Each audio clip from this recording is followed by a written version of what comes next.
அன்பளிப்பு கொடுக்கக்கூடிய நபரா நீங்கள், இல்லை கொடுத்த அன்பளிப்பை திருப்பி கொடுக்கக்கூடிய நபரா நீங்கள்? இங்கே இருவருமே இந்த ஹதீஸை கண்டிப்பாக தெரிஞ்சுக்கொள்ளணும்.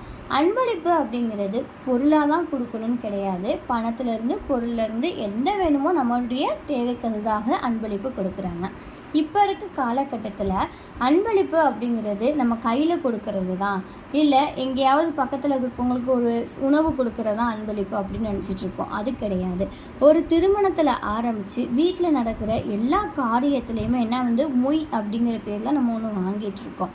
அதை வாங்கினதுக்கப்புறம் நம்ம என்ன செய்கிறோம், அதை நம்ம அவங்களுடைய ஃபங்க்ஷனுக்கு நமக்கு கொடுத்த அன்பளிப்பை விட அதிகமாக ஒரு 200 300 போட்டு நம்ம எக்ஸ்ட்ரா கொடுப்போம் இல்லையா? இது எல்லாமே அன்பளிப்பை திருப்பி கொடுக்குறவங்க தான். இதுக்கு முகமது நபி சொல்கிறாங்க, யார் கொடுத்த அன்பளிப்பை திருப்பி கொடுக்குறாங்களோ தான் எடுத்த வாந்தியை அவங்க திருப்பி சாப்பிட்றதுக்கு சமம்னு.